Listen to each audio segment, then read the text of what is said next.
Death by PowerPoint. It's a cliche phrase because it's true all too often.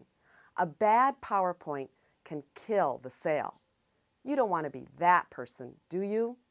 Wouldn't you rather be the person who makes the sale because your PowerPoint presentation focuses the prospect on decision-critical factors?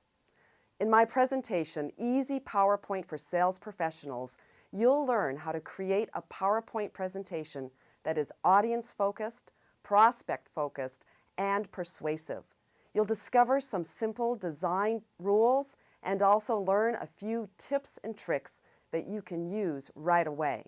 If you want to make the sale by capturing your prospect's attention with a persuasive, powerful PowerPoint presentation, then this is one session you won't want to miss.